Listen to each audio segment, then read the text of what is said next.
자, 오늘도 마태복음 14장 21절에서 이 33절 말씀으로 이 제자도라는 제목으로 오늘도 계속해서 함께 말씀을 나누고자 합니다.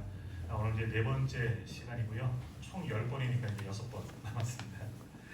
자, 오늘은 보면 27절을 중심으로 이제 하나님의 말씀을 함께 나누고 또 예수님의 제자, 어떤 자들이 예수님의 제자인가 함께 깊이 묵상하는 그런 시간들이 되시기를 바랍니다. 자, 먼저 오늘 보면 마태복음 14장 27절 말씀 우리 같이 읽겠습니다. 예수께서 즉시 이르시되 안심하라 나니 두려워하지 말라. 아멘. 우리가 지난 수요일까지 본 말씀 가운데 예수님께서 제자들을 재촉하셔서 갈릴리 바다 건너편으로 보내셨습니다. 예수님의 명령에 의지해서 그렇게 갈릴리 바다로 건너가고 있는데 큰 풍랑을 만나게 되죠. 제자들은 큰 고난을 당하게 되었습니다. 밤 사경, 그러니까 우리 시간으로 하면 새벽 3시 그 무렵쯤 되었을 때에 예수님께서 그들에게 이제 찾아가신 거죠. 근데 가장 깊은 그 시간, 그렇게 풍랑 가운데 고난당하고 있을 때 예수님이 찾아오셨는데 제자들은 알지 못하게 됩니다. 바다 위를 걸어오고 있는 무언가 그 흰 물체를 보고 그들은 깜짝 놀란 것이죠. 그래서 지난 수요일 본 것처럼 유령이다, 귀신이다. 제자들은 더욱더 무서워지기 시작한 겁니다. 그렇게 두려워하고 있는 그 제자들을 보고 예수님께서 그들에게 다가가셔서 뭐라고 말씀하십니까? 안심하라. 나니 두려워하지 마라. 얘들아, 나야. 무서워하지 마. 안심해. 먼저 그들을 안심시켰다 하는 말씀입니다. 자, 이 말씀에 보면 다시 보십시오. 예수께서 즉시 이르시되 라는 말씀 나오잖아요. 즉시. 지금 제자들이 몹시 두렵고 고통 속에 있고 힘들고 무언가 유령과 같은 그 존재를 만나니까 너무나 큰 두려움에 잠겨있는 그때 예수님께서 즉시 그들에게 말씀합니다. 머뭇거리고 그들이 더 그렇게 두려워하던 놔두신 것도 아니고 즉시 말씀하십니다. 얘들아, 오해하지 마. 나야, 나. 안심해라. 두려워하지 말라. 즉시 주님께서 그들에게 평강을 주시며 그들을 안심시켜 주셨습니다. 자, 이와 같이 우리가 힘든 일을 만나 오늘 우리가 고통 가운데 있을 때, 근심 가운데 있을 때, 두려워하고 있을 때 오늘 우리 주님께서 우리를 찾아오셔서 우리를 안심시켜 주실 줄 믿습니다. 때는 고난이 있고 힘듦이 있을지라도 주님 그 고난을 보시고 즉시 그 고난 가운데 오셔서 우리를 건지시고 구원하여 주실 줄 믿습니다.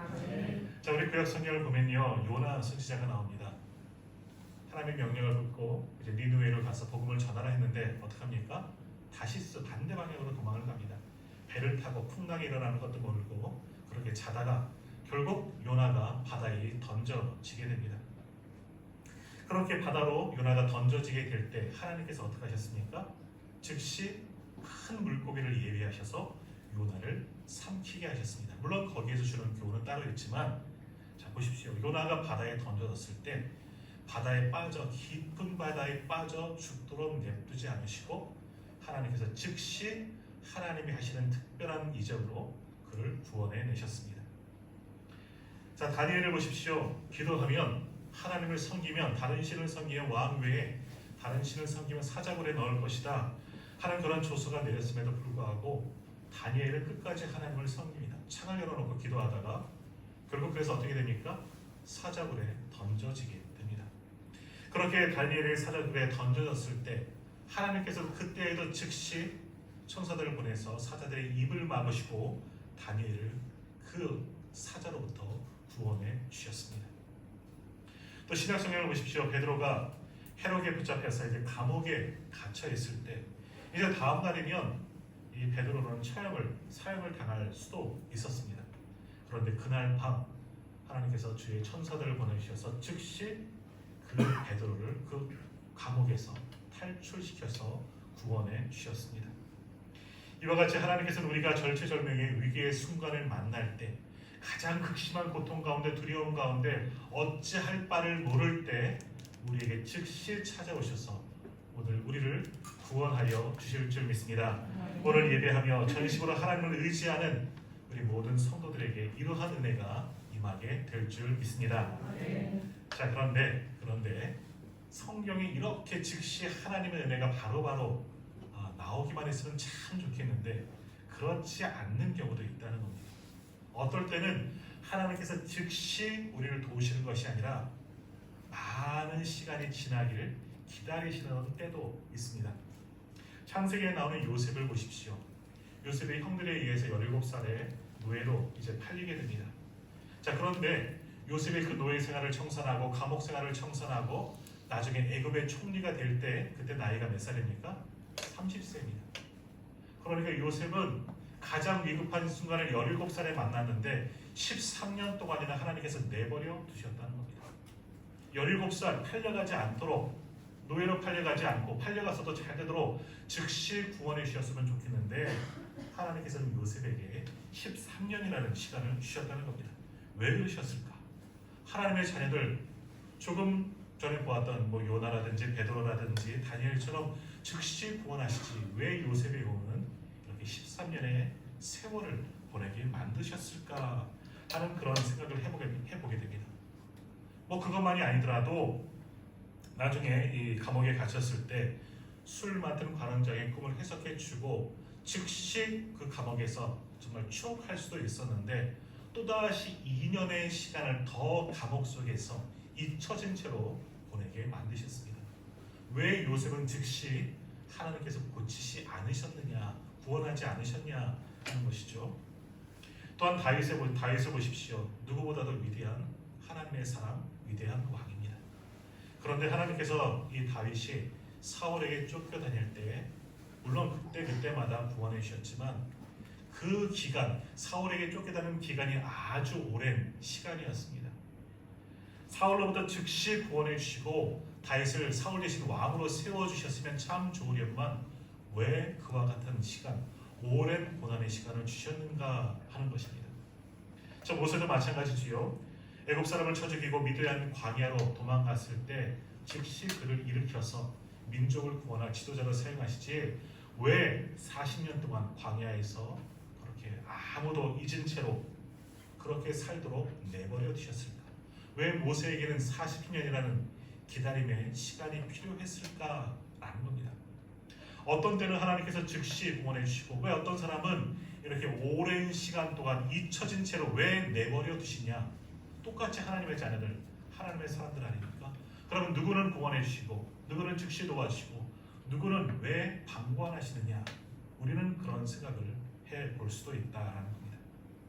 자, 그런데 하나님 편에서는 하나님께서 일하시는 그 시간, 하나님께서 역사하시고 하나님께서 구원하시는 그 시간이 가장 합당하고 적합한 시간이기 때문에 그 시간에 일하시는 줄 믿습니다.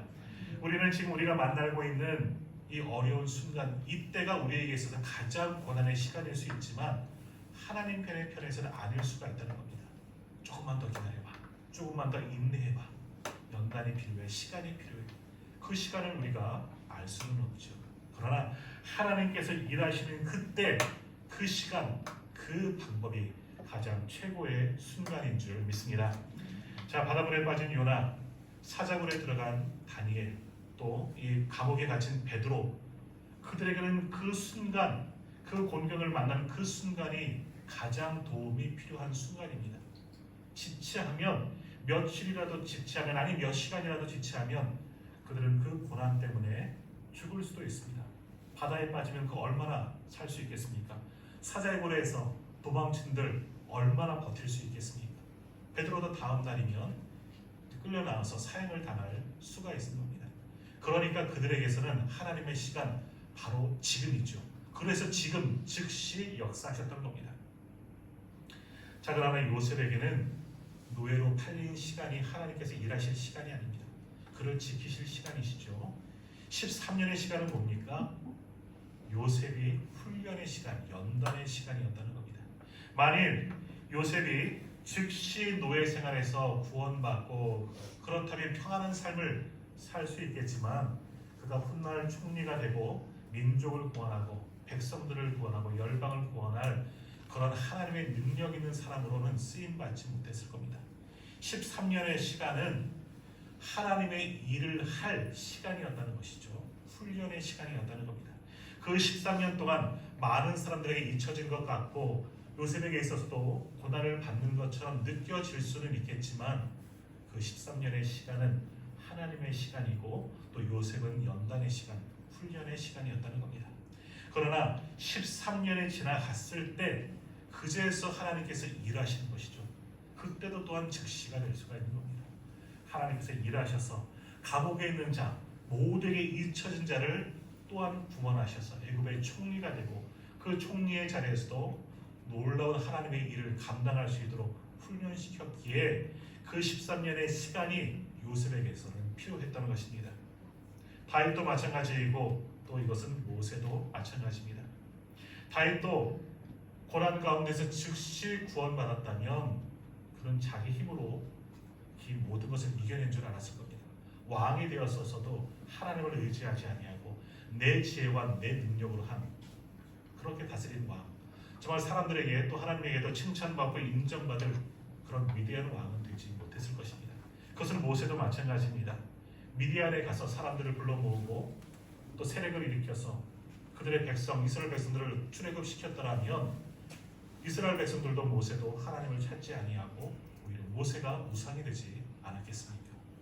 그들에게는 오랜 연단의 시간이 필요한 겁니다.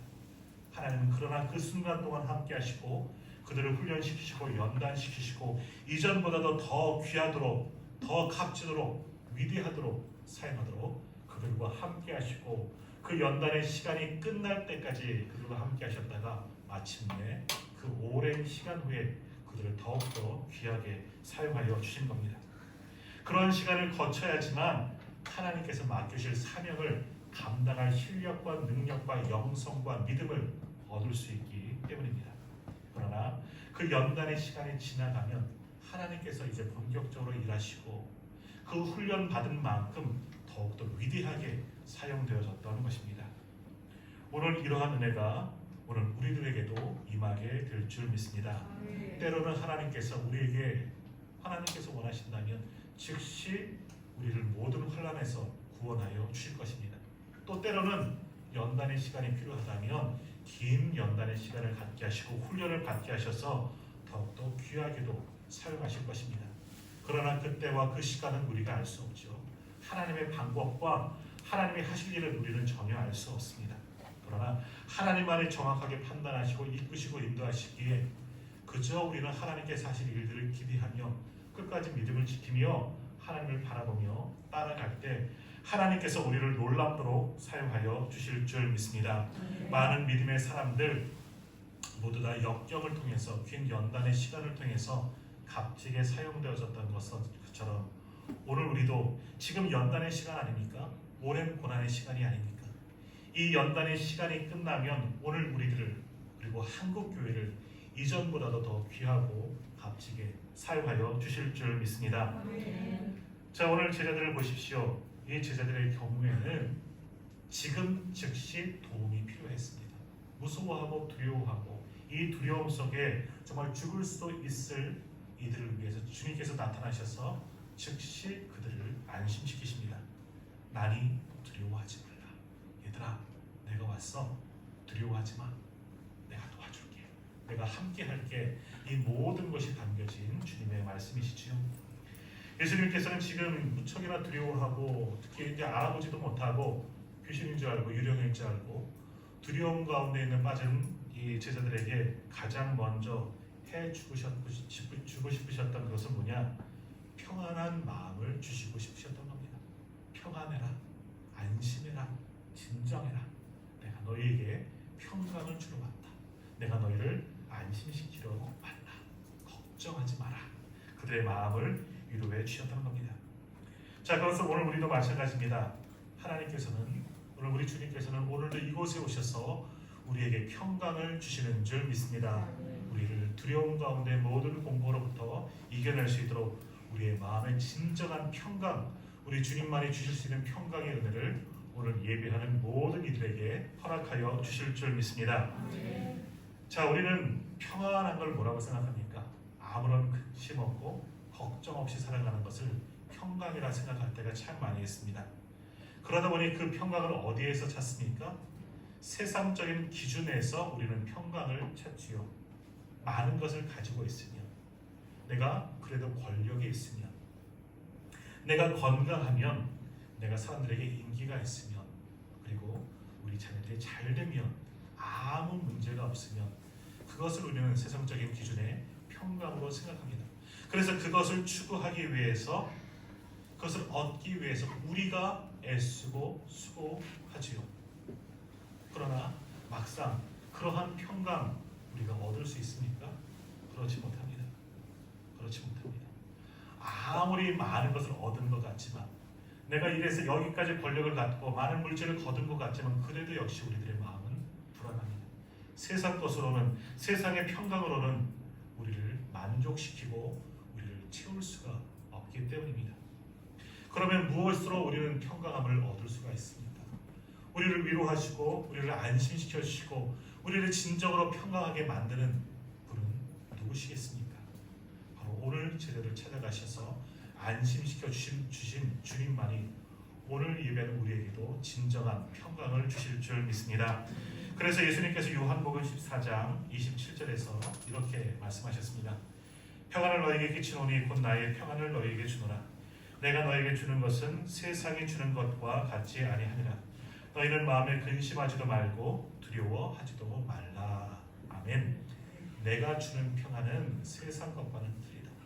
세상에서 너희가 아무리 세상 것으로 평안하려고 해도 너는 마음에 근심이 생기고 두려울 수밖에 없다. 그러나 내가 주는 평강, 내가 주는 평안만이 너희에게 진정한 평안을 줄 수 있다.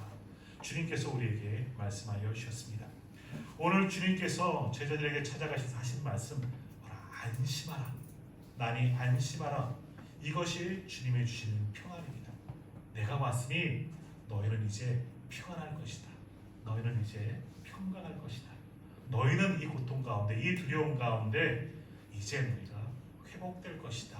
제자들의 마음을 안심시켜 주고 계시는 겁니다. 세상의 것으로는 그들을 안심시킬 수 없고, 그렇게 고난 가운데 있는, 두려움 가운데 있는 그 제자들 어느 누구도 평강한 마음, 안심된 마음 줄 수 없습니다. 오직 찾아오신 주님만이 그들에게 진정한 평강을 주시는 줄 믿습니다. 그러므로 오늘 우리도 어디에서 평강을 얻어야 하겠습니까? 세상적인 모든 기준의 평안, 세상이 줄 수 있는 그런 모든 것들, 그것을 위해 추구하고 달려가고 애쓰려고 하지 마십시오. 그것은 나만 손해이고 나만 힘들고 오히려 그러한 평강을 구하다가 내가 쓰러지고 넘어지고 좌절을 부립니다. 평강을 얻으려다가 오히려 낙심만이 찾아올 수도 있다는 것입니다. 그러나 세상 사람들은 이해하지 못하더라도 주님께 이 모든 것을 맡기십시오. 지금 내가 당하고 있는 모든 고난, 모든 환난, 모든 어려움, 이것을 주님께 아뢰며 주님께서 하실 일을 기대하십시오. 그럴 때 오늘도 주님께서 우리에게 즉시 찾아오셔서 우리에게 평강을 더하여 주실 줄 믿습니다. 내 마음을 안심시켜 주시고 내 눈앞에 놓여있는 이 모든 환난을 이길 수 있는 믿음도 더하여 주실 줄 믿습니다. 오늘 우리가 그러한 주님의 평강을 얻으려면 그럼 어떻게 해야 하겠습니까? 우리에게 평강 주시는 주님을 내 안에 모시면 됩니다. 주님이 내 안에 모시면 주님이 나의 주님이시라는 것을 인정하면 되는 것이죠. 다른 사람의 하나님, 그저 성경에 나오는 그런 주님이 아니라 주님은 지금도 살아 역사하셔서 나와 함께 하시고 내 안에 거하셔서 내게 평강 주시는 분이심을 믿으면 되는 겁니다. 주님을 내 안에 모시면 세상에 줄 수 없는 평강을 오늘 우리에게 더하여 주실 줄 믿습니다. 그것을 요한복음 16장에서는 이렇게 말씀하십니다. 이것을 너희에게 이르는 것은 너희로 내 안에서 평안을 누리게 하려 함이라. 세상에서는 너희가 환난을 당하나 담대하라. 내가 세상을 이기었노라 라고 말씀하셨습니다. 세상을 이기시고 사망권세를 이기신 주님께서 우리 안에 오시면 세상에 줄 수 없는 놀라운 평안의 은혜를 오늘 예배하는 우리 모두에게 덧입혀 주실 줄 믿습니다. 그러므로 우리가 진정한 평안을 얻기를 원합니다. 그러면 주님을 내 안에 모시어 드리십시오. 나의 주님으로, 나의 스승으로, 나의 주로 영접하십시오.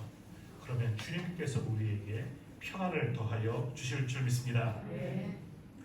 또한 성경은 이 평안을 얻고 누리는 법, 그것을 이렇게 또 설명하고 있는데요. 잠언 1장 33절에서는 이렇게 말씀하고 있습니다. 오직 내 말을 듣는 자는 평안히 살며 재앙에 두려움이 없이 안전하리라. 내 안에서 말씀하시는 주님의 말씀을 들으면 내가 평안하게 될 것이다 라는 말씀이지요. 잠언 10장 9절에서 말씀합니다. 바른 길로 행하는 자는 걸음이 평안하려니와 굽은 길로 행하는 자는 드러나리라. 주의 말씀을 의지해서 주님께서 가신 그 바른 길을 따라가는 자들만이, 주님을 쫓는 자들만이 평안하게 될 것이다 라고 말씀하는 겁니다. 그리고 시편 119편 165절입니다. 주의 법을 사랑하는 자에게 큰 평안이 있으니 그들에게는 장애물이 없으리로다 라고 말씀합니다. 주의 법, 하나님의 말씀 모두가 이제 동일한 것입니다. 하나님의 말씀, 내 안에서 말씀하시는 주님의 말씀을 의지할 때 평강이 있고 평안이 찾아오고 모든 장애물들이 다 사라지게 될 것이다 라고 말씀합니다. 우리가 진정으로 평안하기를 원한다면 이제는 하나님의 말씀에 순종하고 그 말씀을 쫓고 그 말씀을 붙들고 나아가십시오. 그런 모든 장애물, 모든 두려움이 사라지고 우리 안에 평강이 찾아오게 될 줄 믿습니다. 더욱이 우리에게 말씀하시는 주님을 나의 주님으로 깊이 영접하시고 내 안에 모셔드리십시오. 그 주님께서 나를 평강하도록 인도하여 주실 줄 믿습니다. 그 평강함은 어떤 세력도 넘볼 수 없고 해칠 수 없는 그런 평안함입니다. 세상이 아무리 고난이 되고 힘들고 고통이 찾아오고 어려움이 연속되지만 그렇게 주님을 의지하고 주님을 바라보고 주님을 내 안에 모신 자들은 이러한 세상을 이길 수 있는 또 다른 평안의 은혜를 더하여 주실 줄 믿습니다. 오늘 주님께서 제자들에게 주셔서 찾아가셔서 안심시켜 주신 것은 그들에게 이러한 평안을 주셨던 것입니다. 이러한 평안이 오늘 예배하는 우리에게도 임하게 될 줄 믿습니다. 우리가 지난 수요일까지 이제 오늘까지 이제 제자도회라는 제목으로 같은 주제를 가지고 우리가 하나님의 말씀을 보았습니다. 기억하십니까? 제자는 어떠한 사람들이 제자입니까? 오늘 이제 주보에 보시면 성경의 말씀 요약 부분에 이제 6가지의 제자에 대한 말씀을 이제 짧게 정리해놨습니다. 먼저 제자는 예수님의 제자가 예수님을 따르는 사람의 제자인데, 제자는 첫째, 모든 영광을 하나님께 돌리는 사람이 제자입니다. 내가 한 것이 아닙니다. 내 능력도 아닙니다. 모든 것은 하나님께서 하셨습니다. 모든 것을 하나님의 영광을 위해서 살아가는 자들, 그들이 바로 예수님의 제자입니다. 두 번째, 예수님의 제자는 기도의 사람들이 되어야 합니다. 예수님께서 오늘 보여준 것처럼 습관을 쫓아 이른 새벽에 또는 늦은 밤에 늘 기도로 하나님께 간구하고 기도의 능력과 역사를 얻는 자, 기도의 힘을 얻는 자, 그들이 예수님의 제자입니다. 세 번째로 예수님의 제자는 전심으로 하나님만 의지하는 사람입니다. 어떤 환난과 시련이 와도 끝까지 믿음을 지키며 인내하면서 하나님을 의지하는 사람, 그들이 바로 예수님의 제자입니다. 네 번째로 예수님의 제자는 그러기 위해서 하나님을 닮는 사람이죠. 주인 대신 스승 대신 예수님을 닮는 사람. 그리스도가 뭡니까? 그리스도인이 뭡니까? 그리스도와 같은 사람들, 그리스도처럼 살아가는 사람들, 그리스도의 노예들, 그리스도의 사람들, 그러니까 주님을 닮는 사람들이라는 겁니다. 우리가 제자라면, 주님의 제자라면 스승 대신 주님을 닮으려고 노력할 때 우리가 주님의 진정한 제자가 될 수가 있는 겁니다. 다섯 번째 제자는 하나님이 하실 일을 기대하는 사람입니다. 모든 문제의 해결은 하나님께 달려있죠. 하나님의 방법, 시간, 내 능력이 아닌 하나님께서 하실 것을 기대하는 자들이 주님의 진정한 제자들입니다. 또 오늘 본문을 통해서 주신 말씀, 제자는 연단과 시련을 통해서 자라나게 되는 겁니다. 내게 주신 이 연단, 내게 주신 이 환난의 시간, 하나님께서 나를 위한 훈련의 시간인 겁니다. 그것을 믿고 견디는 자, 그들이 예수님의 제자들이고, 그러한 제자들에게는 무엇을 주신다? 세상에 줄 수 없는 평안을 주시는 줄 믿습니다. 오늘 예배는 우리가 주님의 제자가 되기를 소망합니다. 그래서 먼저 가신 주님처럼 우리에게 주어진 이 십자가를 지고 주님의 뒤를 쫓는 제자들, 그래서 주님께서 맡기신 모든 사명을 또한 잘 감당할 수 있는 주님의 제자된 저와 우리 모든 성도님들이 다 되시기를 주님의 이름으로 축원합니다.